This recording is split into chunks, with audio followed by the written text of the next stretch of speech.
Okay, so we are going to start today the topic on species of structures.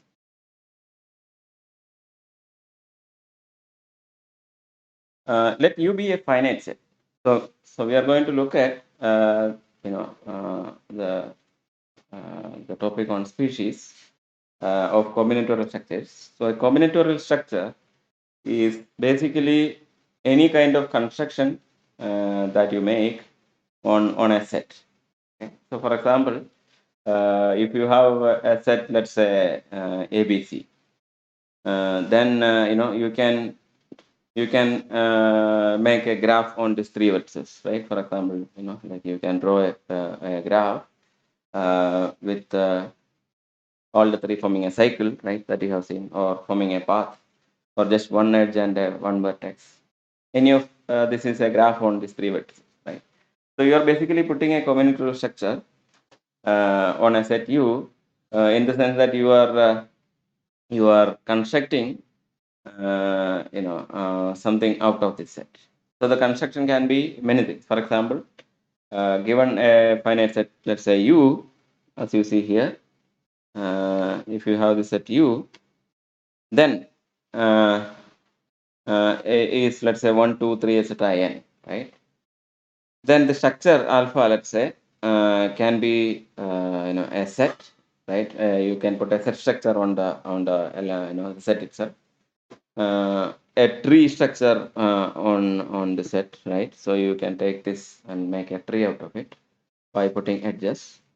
You can make a cycle, right? Putting them in some order and then connecting the edges. You can make a permutation. So just take any permutation of the elements, you get a permutation of that. You can define functions on U, right? Elements, basically functions from end of functions, or a rooted tree, right? You can put a rooted tree, right? You can define one node as special. One of the vertices, let's say 2 is special, then it has 2 or 3 children, let's say 1, 3, and 7. Then it has other children, etc. So you can define rooted trees. You can define poset structure, right? You can put a derangement, right? Derangement you have studied, or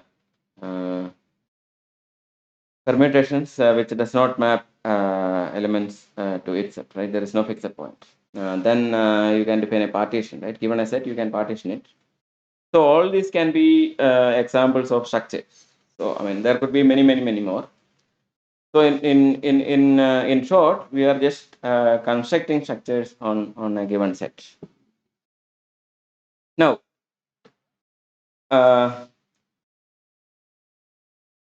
here is an example of two different structures on the set ABCDEF, right? So ABCDEF is given, right? One set, and then we put a tree structure on this, right? So A to B is an edge, B to C, and B to D, B to E, and E to F. On the same set, I can put another structure, for example, C to A to B, B to E, E to D, D to F, and F to C, which is a cycle. So now, so these two are different type of structures, right? I mean, one can say that one is a cycle, one is a tree. Right? So you can now say that, like, I am interested in making only cycles, or you can say that you are interested in only making trees. So if you decide that we are going to have only trees, then we say structures of type trees. So I can say that for any type of structure that we are looking at, let's say F, then you look at all possible finite sets, right? So take U is one set that we consider, like 1, 2, 3, etc. n, or A, B, C, D, E, etc. Consider any such finite set, and then look at all possible structures of this type. For example, trees you are saying, right? So all possible trees you can make on this set of elements. Collect them together, for all possible finite sets, this is called a species of the type tree.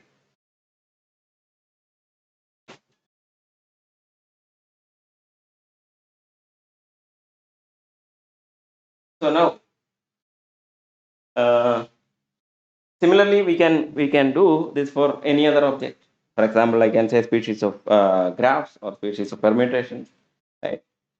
Which consists of all possible permutations you can make on all possible finite sets, right?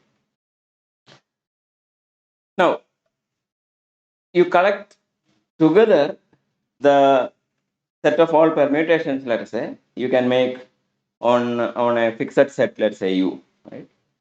So that I can denote by f of u, right? So f of u is the set of structures of type f on U. So if it is the collection of permutations, then it is the all possible permutations, right? Whatever is the cardinality of u, that cardinality of u factorial, many permutations are there on the specific set U. So that is the set of structures of type permutations on the set U, right? So f of u in general denotes the set of structures of type f that is made on the set U. Now, when we say a structure alpha belongs to f of u, right? We can write alpha in f of u. So that is it means that alpha is an f structure on U, right? So U is a set, and alpha is a structure of the type F that we are talking about, whatever species, right? Trees or paths or functions or posets or derangements, whatever we are talking about, that type of structure on U. Now, let us say that, like, you are looking at this examples of paths. Okay, A B C is a path, B A C is a path, A C B is a path. Okay, these be F structures. Okay, on the set ABC. Now, suppose we have a function f which maps, let's say, ABC to set 1, 2, 3. And the function f takes A to 1, B to 3, and C to 2, let's say, right? Now we know that if you look at the type of f structures on the set 1, 2, 3, there are corresponding objects there, right? But now what we can observe is that if for any bijection f from ABC to 1, 2, 3, right, we have a bijection from f of ABC to f of 1, 2, 3. So the corresponding bijection from f of ABC to f of 1 to 3. So in this example, for example, A to B to C, B to A to C, and A to C to B are there. And what does f of f do? That maps A to B to C to 1 to 3 to 2, because A is mapped to 1, B is mapped to 3, and C is mapped to 2 by f, right? Similarly, BAC goes to 3, 1, 2, and ACB goes to 1, 2, 3. So this is something one can intuitively feel, right? So whenever we have a bijection from a set U to a set V, we can think of a corresponding bijection from the set of all structures on U to set of all structures on V, where this kind of properties holds, right? Like, because F is taken by this, the corresponding let's say labels of these objects can be changed suitable to match the function. So this is intuitively clear, and one can in fact show it. We will skip the details, but let us look at one more example. Right, so you have this tree which is with a vertex x going to y, going to A to B and C, right? Then this can be mapped to let's say vertex q going to P 2, 3, and 4, and this map, right, between two structures, right, can be represented by, of course, the bijection between the corresponding sets x, y, a, b, c, and p, q, 2, 3, 4, where x is going to q, p is going to y, right? Y is going to p, and a going to 2, b going to 3, and c going to 4, right? So, yeah, these kind of things are intuitively clear. Now let us give a example for defining species. So we have several ways of defining species. So let us look at one example in detail. So we want to define the species G of simple graphs. So what is a simple graph? Simple graph is a graph structure on a finite set. Of course, we are looking at finite objects. Simple graph it's a graph structure on U, which means that there are edges, and the edges are two element subsets of U, right? Right. Unordered pairs of elements. Now we define the species as follows, right? So the structures on the set U I denote by G of U, right? Where G is the species, so therefore G of U denotes the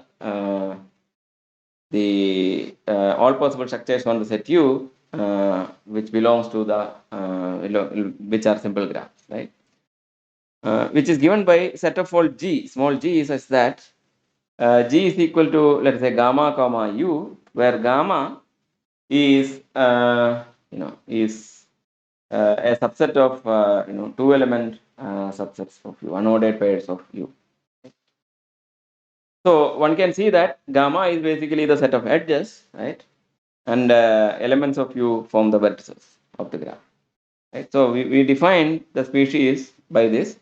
For whatever set you give me, this is the definition of the set of all structures on this. So therefore, since I can do it for any finite set, it tells me all about the species of graphs, simple graphs, right? So every graph can be generated given any set. I can make all possible the set of all possible graphs on this, right, by this definition.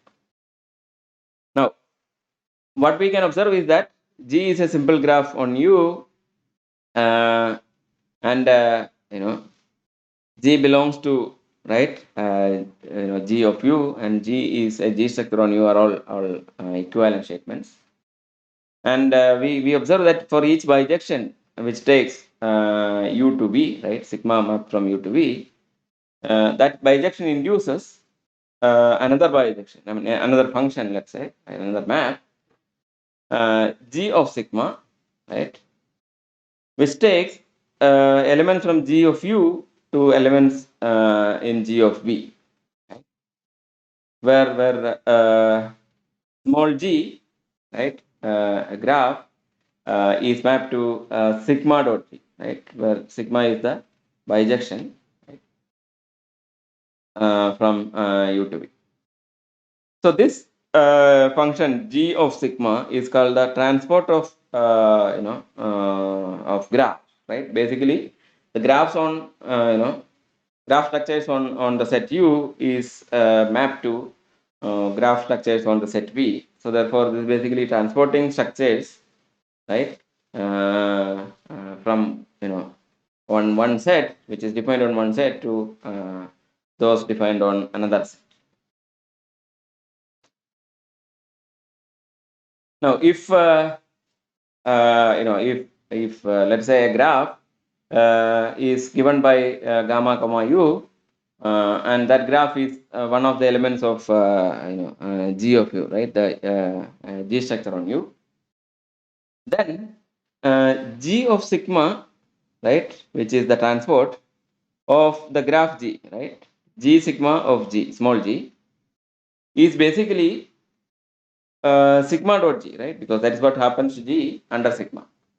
And what is this? This is basically sigma dot gamma comma V, because V is the set that U is mapped to V. So therefore, vertices are going to be V rather than U. And sigma dot gamma takes basically now relabels the edges, right, with the correct numbers. So and that is given by this definition that sigma dot gamma is the set of all pairs sigma of x comma sigma of y for xy an anoded pair in gamma, right? So whenever there is an edge xy, right, sigma of x and sigma of y will be the corresponding pair of elements that is going to make the edge in the transported structure. Now one can see that the transport is just a relabeling, right? From this example, one can see, and in general one have an intuition that the transport of structures is just a relabeling, and because of this, we should be pretty clear that if U and V are two sets, right, and then you are looking at G of U and G of V, right? G of U is the set of all G structures on U. G of V is the set of all G structures on V. Then, if U and V, if there is a bijection from U to V, then there must be a bijection from G of U to G of V, in the sense that G of U and G of V must have the same number of objects, right? If U to V there is a bijection, then it is kind of like intuitively clear why it should be the case. Therefore, one can feel that G of sigma, the transport of sigma, right, is basically a bijection also, and this also tells you that the cardinality of G of U, right, or cardinality of f of U for any species f, the cardinality of f of U only depends on cardinality of U. It does not depend on what are the elements of U, right? It doesn't matter what the names of the elements of U are, right? What are the elements of U? But you have U and V, G of U and G of V depends only on cardinalities of U's and V's, right? U and V.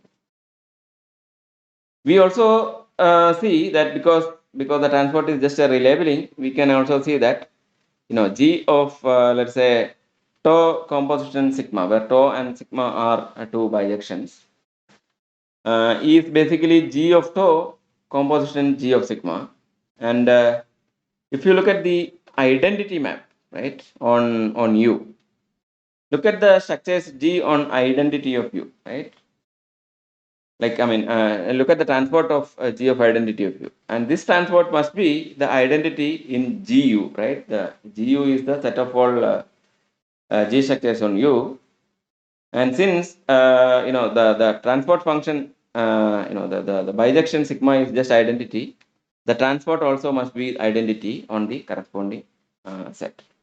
When if this is not true, then we can see that like something will go wrong in our relabeling.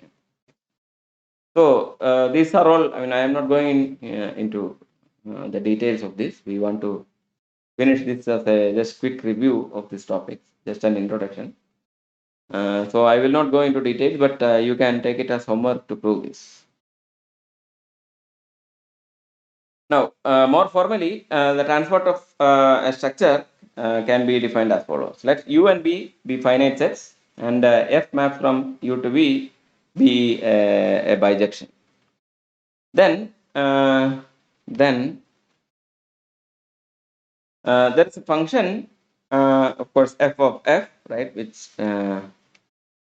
f of f, which maps f of U to f of V, right, which maps f of U to f of V, called the transport of f along f, right? So for different bijections f, you have different transports, right? That is clear. Now, so this bijection, this function f of f, right, the transport of f should satisfy the following: that if you have two functions like two bijections f and g, and if you look at the composition f composition g, right, so f of f composition g is equal to f of f composition f of g, right? The transport also composes as the functions or bijections are composed, and f of identity of u is equal to identity in f of u, right? This is something we observe. So, in short, what we are saying about a species is basically is a rule.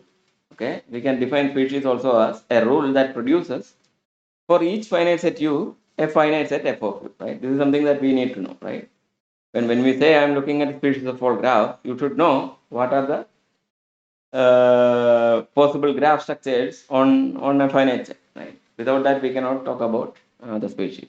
So, a species is a rule that produces for any finite set U, a finite set f of u, and for each bijection, right, from U to V, if U and V are two different sets, if for each bijection, you can find a function f of sigma such that f of u goes to f of v, where f of sigma satisfies the following conditions, right, which are called functorial properties. Okay. For every bijections sigma and tau, sigma going from U to V and tau going from V to W, right?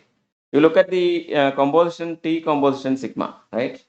So what does T composition, tau composition sigma does? It takes U to W, right? So F of tau composition sigma is basically F of tau composition F of sigma, okay? So F of tau composition F of, because F of sigma, right, is basically the transport of sigma along sigma transport of sigma, which takes elements of f of u to f of v, right. Now what does f of tau does? It takes elements of f of v, right, to f of w, right? So therefore the transport must be composed this way. And for the identity on u, right, u going to u, f of id of u is equal to id of f of u. So these two properties, 1 and 2 here, are called the functorial properties. Right? So when we talk about categories and functors, in category theory, the functors basically satisfy these conditions. So that's so-called functorial property. So we are not going to go into details of category theory. That all comes in a specialized course on this. Now, as a homework, show that the transport of structures is a bijection if sigma is a bijection. So, for every bijection, the transport is also a bijection. It is intuitively clear, and it shouldn't be very difficult to prove also.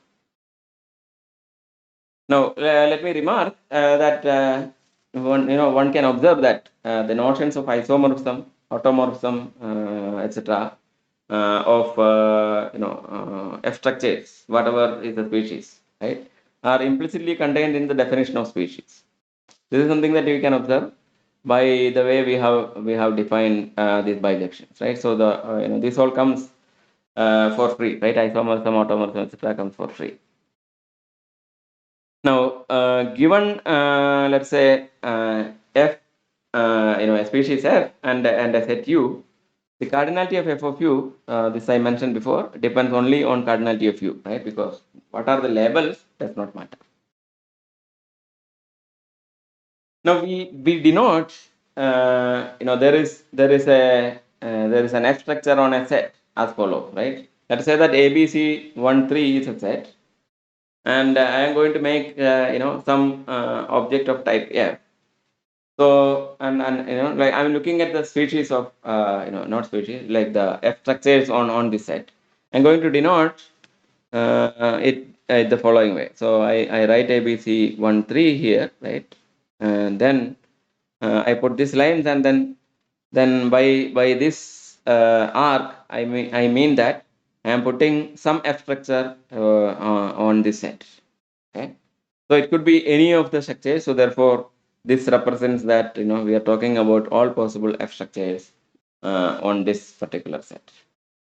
The same can also be represented by putting in a box all these points and putting just F to say that I am basically talking about all possible F structures, all possible structures that you can make on this particular set, which is of species F.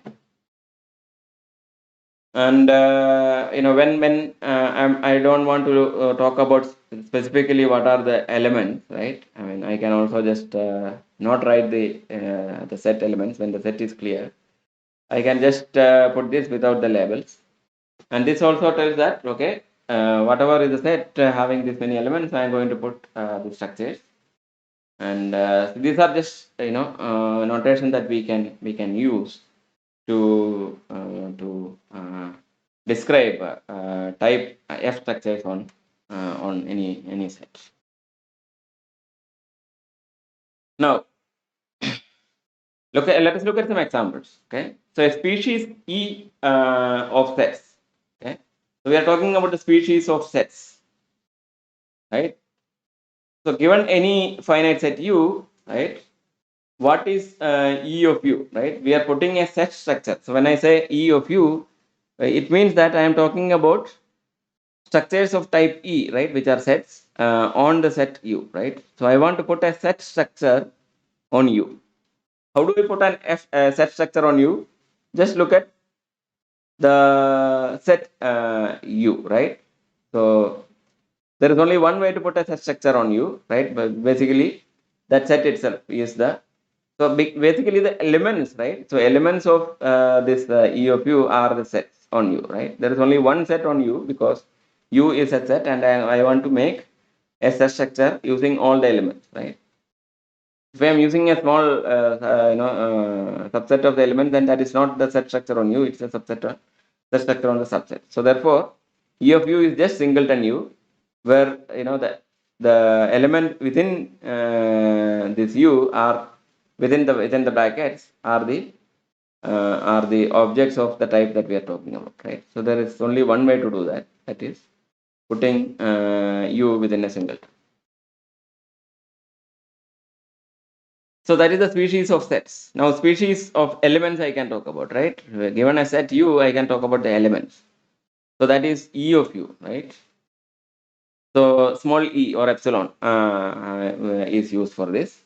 Let's say epsilon. So epsilon of U is the species of the elements of not elements. The yeah the objects of type elements of the given set U, and that structure on U, right? So we are talking about all possible elements of U. Now this forms the set of all these elements is the set U itself, because I am talking about the elements of U and forming the set, right? I get U itself. So therefore E of U is basically U itself. I can talk about the species of singletons, right? One element sets. So what is X of U? Given any set U, X of U is basically singleton U if there is only one element in U. If there is more than one element, I cannot put any structure, so therefore it is just empty. Right? So that is the species of singletons. I can define species by geometric descriptions now, right? So I can talk about species of polygons, right? Let's say P as follows, that P so I just define a set, let's say 5 elements here, put a structure and say that okay, this is a structure on 5 elements, this is a structure on 6 elements, etc. Right? So this geometric descriptions tells you how to make more polygons. Given any set, how do you make polygons, right? So that tells you how to do it. Therefore, this also can be used to define a species. Now, species of endo functions. Okay, so what is endo function? If endo functions are functions from a set to itself, right? So species of endo functions, which I denote by E and D, is basically the pair, let's say psi comma U, and that belongs to E end of end of functions on U, if and only if psi is an element of U cross U, and for every x, right? For every x belongs to U implies you can find a unique y in U itself, right? Y in U, and x comma y is in psi, right? So because psi is this ordered pair where x1 x comma y basically tells you where x is mapped to, and therefore y must be unique, right? So this is, this is a set theoretic description of the species of endo functions. Now, as a homework, you can show that if sigma mass from U to V is a bijection, then the end of sigma, the transport of sigma of let's say psi is basically sigma composition psi composition sigma inverse whenever psi is an endo function on U. So for any endo function psi on U, right? It is transported to sigma composition psi composition sigma inverse by any bijection sigma. So this you can take it as homework. Now another way to describe a species is by using the help of algorithms, right? Because sometimes it may not be easy to define an object. Okay, so you may be talking about, for example, the outputs of an algorithm, right? Some algorithm is there that can produce, given a set, it can produce objects of a particular type, whatever we want, and these outputs are, let's say, objects of interest. So I want to talk about the species of all objects that is created by this algorithm. So given any finite set U, the algorithm produces a set of all possible structures of a particular type, right? Whatever it is, and I can now define the species by looking at the outputs of algorithms. What are the things that is produced by this algorithm that forms a species? So let B be an algorithm that on an input, let's say set U, right, produces B of U, the set of all binary, let's say, rooted trees on U, right, where the algorithm produces binary rooted trees on U. Okay. Now, then the algorithm B can be used to define the species of binary rooted trees, right? For example, B can be like defining on the set U, right? A B C D E F is a set U, and produces some set of all structures, and in particular one of the output, let's say alpha belong to B of U, was the following, right? It is this was the output, right? So it says empty set comma B within bracket comma within bracket 5 empty set comma D comma empty set, and C then again empty set comma A comma within two brackets empty set F comma empty set then 5. Okay. Now then there is a comma and E comma 5. Okay, so the comma is missing. Now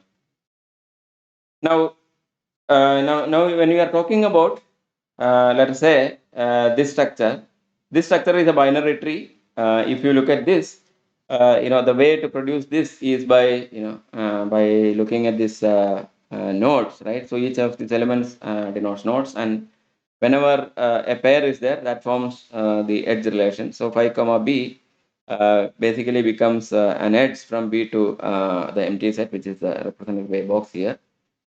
And similarly, if you follow through entire thing, you will see that this basically represents this binary tree. Okay. Now, and C will be the root of this. Okay, so you will see all these things if you work through the example more carefully. Now, as a remark, I want to say that a species is simply a functor, right? Let's say F, taking elements from B to E, where B is the category of finite sets and bijections, and E is the category of finite sets and functions. Okay, so a species is just a functor. Okay, if you're talking in terms of category theory. Okay, we are not going into category theory because to even define all these things it will take time, and we don't have that time. So if you are not familiar with that, just forget about it.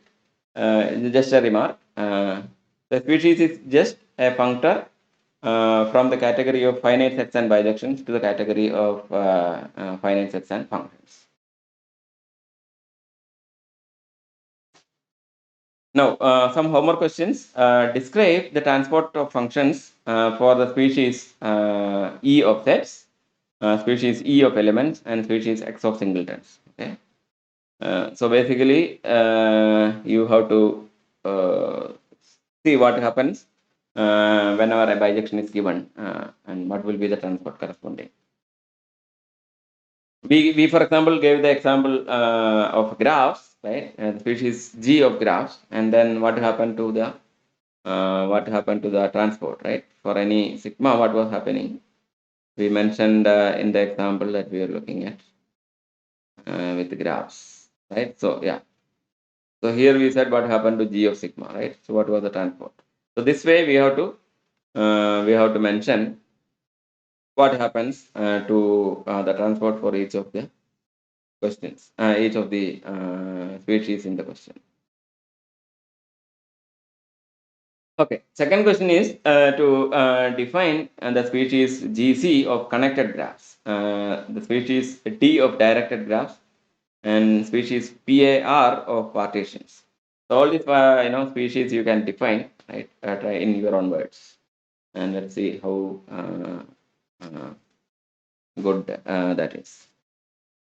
That question is to define species INV of involution, species S of permutations, and species L of linear orders, okay, and species C of cycles.